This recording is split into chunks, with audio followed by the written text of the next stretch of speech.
Golf. Gentlemen only. Ladies forbidden.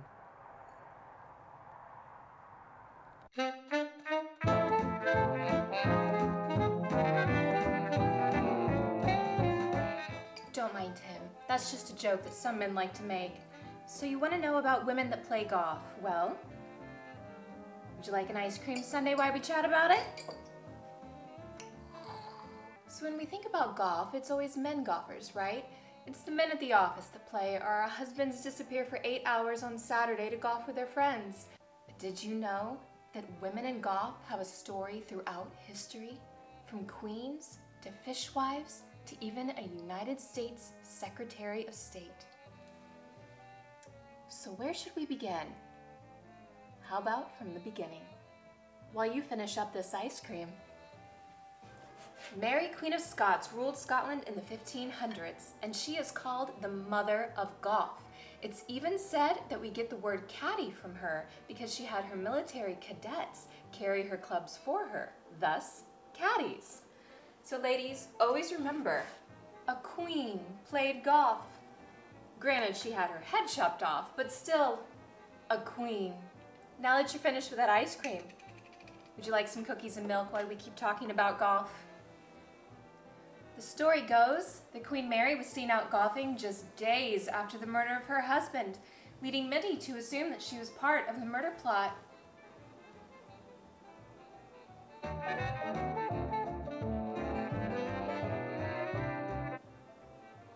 But that's just gossip, right? A few years ago, a reference to a woman playing golf was discovered in the Caledonian Mercury newspaper, and on the 24th of April, 1738, two married women are reported to have played a match on Brunsfield Links in Edinburgh, with their husbands acting as caddies. The way it should be, right, ladies? The Edinburgh paper reported that the match attracted quite a crowd in gambling, and the women were complimented on their dexterity, as well as how manfully they tilted the balls. The event was won by the charming Sally, though other than her first name, her identity is unknown. It says that the story was reported in newspapers in London, Pennsylvania, and Carolina, but surprisingly it went unnoticed for almost 300 years. Of course it did. There aren't too many records of women playing golf until the 1790s, but you know something? Golf wasn't just for queens and ladies of leisure. The Musselburgh were women that worked in the fish industry in the 1790s, and they were avid golfers on their days off. It's reported that the Musselburgh women did the work of men and played both golf and football. That's English football, soccer for us. And on New Year's Day in 1811, the fishwives of Musselburgh participated in their first known women's-only tournament. Their club would become the Royal Musselburgh Golf Club. The tournament's prizes? A fishing basket and a silk scarf. And in 2011, their ladies' club celebrated their 200th anniversary on the original links at Musselburgh.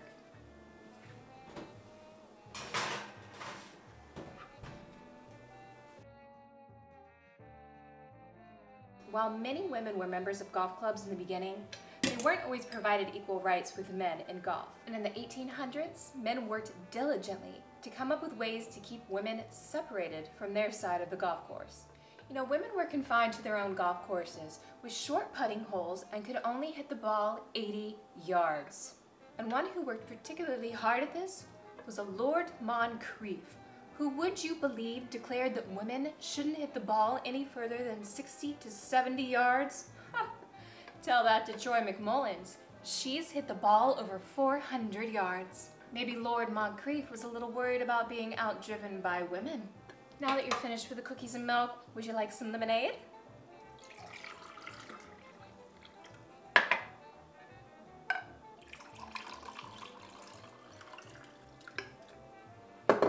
Enjoy. Now, where were we? Despite men's attempts to sideline women early in years of golf, it only encouraged the women in the UK to have their own official body of golf, the Ladies' Golf Union. And Mrs. Blanche Martin, their spokesperson, sought the advice of a leading male amateur, Horace Hutchinson, who was less than encouraging in his response. In a letter written from Horace Hutchinson back to Miss Martin on the 9th of April of 1893, North Berwick, I have read your letter about the proposed Ladies' Golf Union with much interest. And let me give you the famous advice of Mr. Punch, since you honor me by asking my opinion. Don't! My reasons? Well, 1. Women never have and never can unite to push any scheme to success. They are bound to fall out and quarrel on the smallest or no provocation. They are built that way. 2. They will never go through one ladies' championship with credit. Tears will be due if wigs do not bestrew the green. Constitutionally and physically, women are unfitted for golf. They will never last through 2 rounds of a long course in a day, nor can they ever hope to defy the wind and weather encountered on our best links even in spring and summer. Temperamentally, the strain will be too great for them. The first ladies' championship will be the last, unless I and others are greatly mistaken. The LGU seems scarcely worthwhile. Ah, men. Haven't they learned that telling women no just encourages us even more? Within weeks of that letter being written, the LGU was founded and the first British Women's Championship was held that same year. Despite the issue that women golfers had with British men, did you know that 40 years before that letter was written, there are photos of women playing golf across the channel in France? On a men's course. With men! Vive la France! In 1867, the first women's club was created, the St. Andrews Ladies Golf Club, and boasted a membership of over 500 by 1886. And it's even said that a woman created the first handicap system in 1893. Top golfer Izette Miller, though accounts do differ there. Back here at home in 1895, the first official Women's Amateur Championship was held in Long Island. And by the end of 1900, there was at least one golf course in every state. 1,000 courses in all, and the United States boasted over 250,000 players, more than the rest of the world. A New York Times article in 1898 reads, "The woman who wants to be good and beautiful, which is to say healthy, must play golf, the best game ever introduced to America." And British amateur champion May Heslett wrote in a book published in 1907, "It's now generally acknowledged that golf is a game par excellence for women. It is essentially a game for women. The exercise is splendid without being unduly violent, as is sometimes the case in hockey or tennis." Ladies' golf was flourishing during the 1900s, and this was all during the time that women were fighting for the right just to vote. And in 1911, 50,000 women joined golf clubs, many of them suffragettes. The suffragettes were to be feared. In the UK, the press followed their every move. Women's rights to vote, they declared. It's hard to believe at one time that we women didn't have the right to vote. But across the pond, our fellow suffragettes in Britain moved their battle not to the sea, not to the air, but to the golf courses. A prominent suffragette leader, Sylvia Pankhurst, proclaimed, "After all, a golfer is a man and a citizen, and because he is a man and a citizen, he is responsible for the way in which the government are treating the women and the women's cause. Use the power and influence which you as a citizen possess to get justice for women and protection for your greens. We are not fighting you because you play golf. We are not fighting you at all, but trying to stir you up." Our British suffragettes, one night on a golf course, replaced each hole's flags with the organization's colors of purple, green, and white. They cut into the greens the words, "Votes for Women." Many incidents like this occurred during the time, and in one case, the Prime Minister of England was playing at a course when 2 young ladies ran up, ripped his clothes, grabbed his arms, and then whacked him in the head with a magazine. Ladies, don't do this. At least not to your Prime Minister or President. The committee of the Royal and Ancient Golf Club of St. Andrews was so worried about the safety of their golf courses that they hired 200 guards to patrol their golf courses during important tournaments. 200 guards for us little old women? Even with all these protests, many of these suffragette women remained avid golfers. The 1920s was a golden age for golf, with a boom in golf course construction. And by the end of the 1920s into the early years of the 1930s, the Great Depression hit. And we would naturally assume that there would be a downturn in golf, but instead, many private golf clubs closed during the economic downturn, but then opened back up as public courses. And golf became acceptable to a much wider range of people.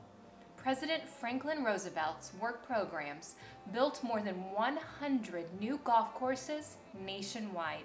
Women, forced by circumstances to work outside the home, took up the game in unprecedented numbers. There was a lot of changing fashion for women during the 20s and 30s, with shorter skirts, less fitting dresses and blazers, which greatly benefited the female golf game. In the book, The 100 Years of Women's Golf, it mentions that in the 1920s, two English golfers, Cecil Leach and Joyce Weatherd, dominated the British golfing scene, and after World War I, Weatherd voiced the opinion that the changing fashions for golfing women led to a huge improvement in their scores. Joyce Weatherd was also one of the first players to think about the mental side of golf. She recommended visualizing your shot as part of a pre-swing routine. That was 40 years before Jack Nicklaus made that same idea famous. She received the ultimate compliment from Bobby Jones. He's the one that founded the Augusta National Golf Course. He said that she was the best golfer, man or woman, that he had ever seen. Gloria Minoprio took part in the British Ladies Championship in 1933 in what was quite simply the smartest golfing outfit ever worn by any golfer. This was the first sight of a woman in trousers called slacks on the golf course, and to say it caused quite a stir is an understatement. What would they think about what women wear today to play golf? Her outfit is now in the possession of the British Golf Museum in St. Andrews. And did you know that she is the only golfer, man or woman, to have won an entire championship with only one club? And in 1938, the Women's Golf Museum was created. That tells you just how involved women were in the game of golf back then. During this time, women golfers from every level of life would play. Rhonda Glenn, an ESPN sports broadcaster and writer for the United States Golf Association, wrote, "There were a cross-section of American life. One tournament might be won by a society woman such as the stately Grace Amory, or a business executive's daughter, such as dynamic little Patty Berg, or the graceful Betty Jamieson. The next might be won by the gifted Babe Diedrichson, daughter of a carpenter, or even Marion Milley, daughter of a club professional." Babe Diedrichson became the first woman ever to compete in a men's tournament, and later became the co-founder of the LPGA. And in the 1930s, Babe was the most gifted female athlete the world had seen. From winning 2 gold medals in the 1932 Olympics with the javelin and hurdles, she played basketball and was an accomplished swimmer, expert rifle shot, figure skater, bike racer, and tennis player. Geez, I'm tired just thinking about it all. To finally crossing over into golf.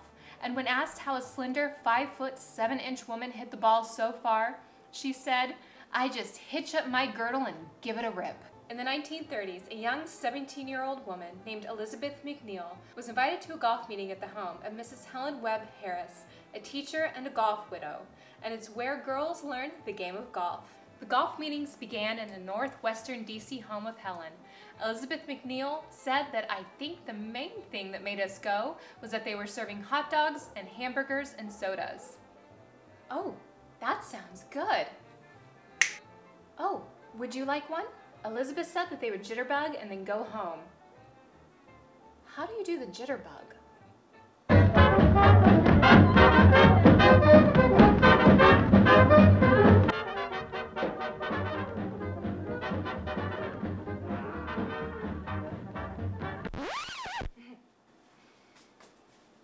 Where were we?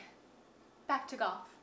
So not only did Helen Webb Harris hold the golf meetings for the fellow women, but she founded the Wake Robin Golf Club, which is believed to be the oldest African-American women's golf club in the country. It was named after the purplish wildflower with gold stamens that sprout in early spring. The resplendent flower symbolizes the club's budding against the limited thoughts of society and even including their husbands, of what women should and could do in a largely male, largely white male world of golf. But did you know that women use golf courses for other protests, not just for our right to vote? During the Jim Crow era, some women of Wake Robin Golf Club putted onto municipally owned white-only golf courses. Their presence was a protest, while the crowds hurled racial slurs, threw rocks and eggs, and even golf balls at the ladies. The club, joined by its brother organization, the Royal Golf Club, petitioned the federal government in 1938 to desegregate public golf courses in Washington. The club is still thriving and bringing in and encouraging young African-American female golfers every year.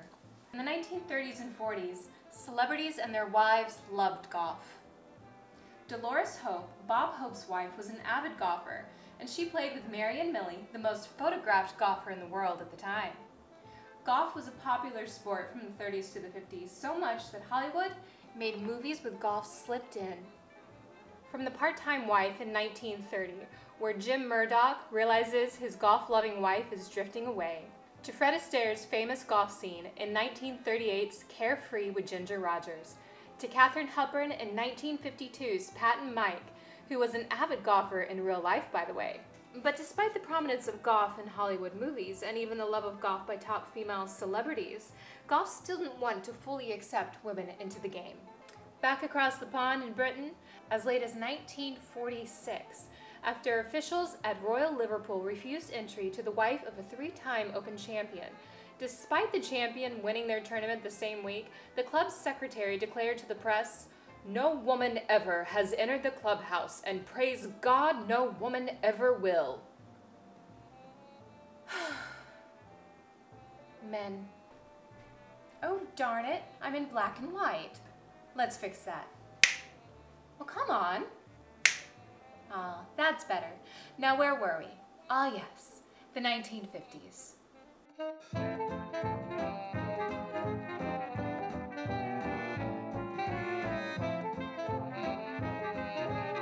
Dina Shore wanted to join the Riviera Golf Club where all the celebrities were members, but there was a rule against admitting single women. And when she mentioned that in an article in the Los Angeles Times, more than 100 other golf clubs offered her membership. Several men even proposed. Olivia de Havilland and Rita Hayworth were also among the members of the Riviera. And we can all agree that Betty White is the greatest, and even she loved golf in the 1950s. And it wasn't just celebrities and celebrities' wives golfing in the 1950s, but with advancement in technologies in the kitchen, it allowed everyday women to get out on the golf course. Oh, hey, I almost forgot the big news. I went out to Pond Ridge with Helen Baker today, and I broke 50 for the first time on 9 holes. Hey, now, wait a minute, Alice. You mean to tell me that with this big shindig staring you in the face, you still had time for golf? Nothing to it. With this kitchen, it's a breeze. Come on over. Look at some of the evidence. By the way, did you know that this kitchen won an award from the Woman's Home Companion? Huh? And really, they thought of everything.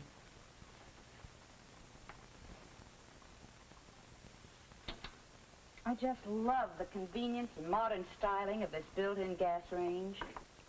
Hey, Alice, aren't you going to light the oven? I don't have to. It's completely automatic. African-American women didn't just have the challenge of being a woman in the game of golf, but they also had greater restrictions due to race at the time.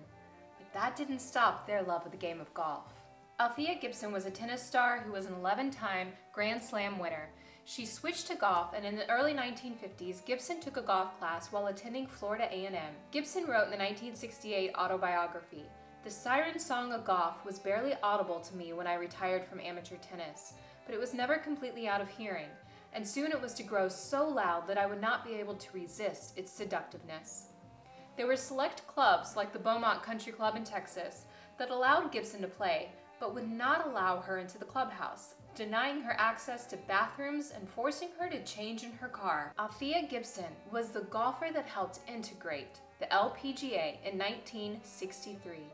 Althea was then followed by Renee Powell, who was the second African American to qualify for the LPGA in 1967. Pal grew up with a dad that loved golf and taught her to play. Renee is the daughter of William Powell, the owner of Clearview Golf Course in Ohio. Built in 1946, the first course designed, constructed, owned, and operated by an African American. And today, Clearview is named to the National Register of Historic Places by the U.S. Department of the Interior. Through the 1960s to the 70s, Renee Powell helped pave the way in diversifying golf in the United States. In the 1970s, women's golf teams sprung up in colleges and universities across the country in response to the Title IX legislation that mandated equal funding for athletic programs for women and men. This encouraged more and more women to join golf, and one of those women was Nancy Lopez. Lopez arrived on the scene right in time for televised golf, and she became a certified golf superstar. By the end of her rookie year, she had earned more prize money than any other rookie, man or woman.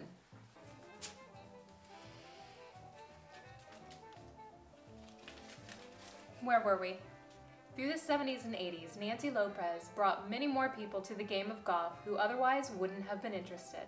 It was said that she had the Tiger Woods effect, but for female golf.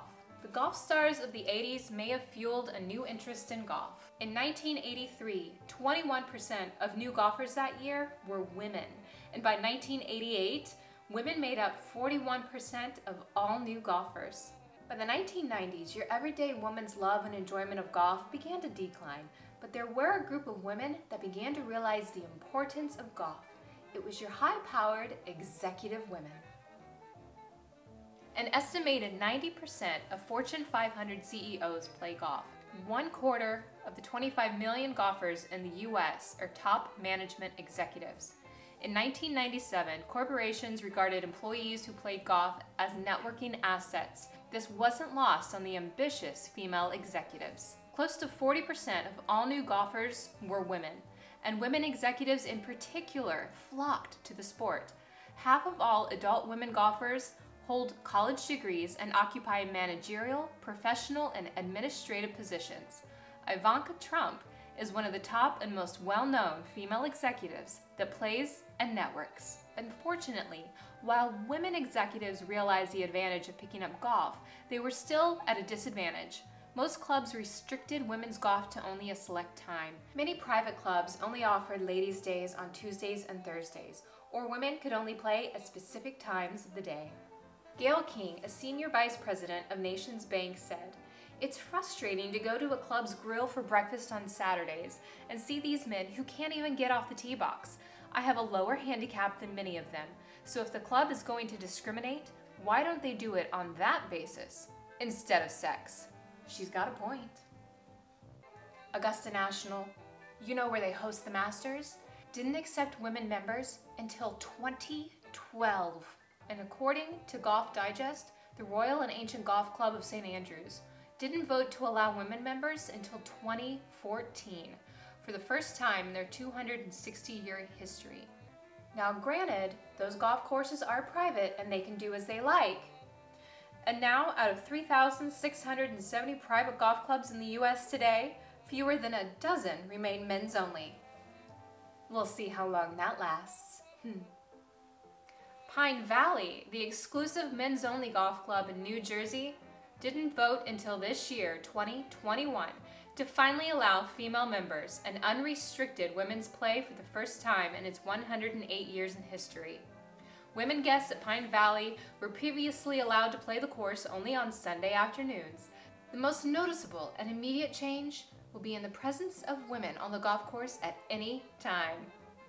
Oh dear me, what will they do having to see women out on the golf course at any given time? Ironically, it was a woman that saved Pine Valley Golf Course. In the early years, the golf's founder was struggling, and when he passed away in 1918, to save the club from bankruptcy, his sister stepped in, and she personally forgave the loans and the debts, and they honored her with a lifetime honorary membership. How gracious. After all that women have fought for, the right to vote, the right to own property, the women that have helped integrate golf in the time of civil unrest, we even had to fight for our right to wear trousers on the golf course, and to think there's still places where women can't play. With the COVID pandemic in 2020, it drove men and women to the golf course. With those now working from home or with a lot of free time, the golf course allowed for true social distancing and outside activity. According to the National Golf Foundation, there were approximately 6 million females that played on a course in 2020. 6 million! That's just here in the United States. That doesn't even count all the women that played around the world, and that was during a pandemic. Many new golfers even created their own social media accounts to share their pandemic golf journey with others. 2020 ended up being a great year for golf. We also have an official Women's Golf Day. It's a global event where women and girls can experience golf for the first time, or where current players can play and engage with women interested in the game of golf. Today, many female celebrities love the game of golf. The most well-known is Ivanka Trump and Catherine Zeta-Jones, but there's also Cameron Diaz, who has said that golf is like crack cocaine. To J-Lo, Vera Wang, Nicole Kidman, Eva Longoria, Jessica Alba, and even the Kardashians have dipped their toe into the game of golf. And even former Secretary of State Dr. Condoleezza Rice, she didn't pick up the game until she turned 50, proving it's never too late to start. Condoleezza Rice also became one of the first female members of Augusta National Golf Course, home of the Masters Tournament. And we have wonderful female players to cheer on nowadays too, from Nelly and Jessica Korda to Michelle Wie and Maria Fauci, just to name a few. There have been obstacles all along the way for women in golf and in life. In 2014, only 27% of US golfers were women. Today that has grown by 43%, from 8 million to 11.5 million that play either on or off the course. More than a third of junior players are now female. But despite trying to keep women removed to the side, none of the attempts have worked. Golf has a rich history of women's involvement in the game. With their deep enthusiasm for the sport, the movements to equalize men and women over the past few decades, and the increase in women joining golf every year, I'd say that there's a bright future for women in the game of golf. Well, what do you think? Aren't you surprised to find such a rich history of women in golf? If you're intimidated as a female golfer out there with men on the golf course, just remember these great ladies that we talked about and keep their picture in your head. They played in a male-dominated sport and for decades couldn't even wear pants. So you get out there and you play with the men and you hit it further than them. Now I'm off to the store to get us some more food. I've left some popcorn on the stove, you just need to start it. How about you sit down and watch one of those movies we talked about, and maybe when I get back, I'll even join you. Doodles. If you'd like to learn more about women in the golf community, I've linked all of the articles and references that I utilize down below. As a beginner golfer, I wanted to learn about everyday women that played golf, not just the professionals, from housewives to the women that work 9-to-5 jobs, to teachers, to young ladies. I hope this video encourages you on your golf journey as you learn about the women that came before you that enjoyed the great game of golf. Thanks for watching.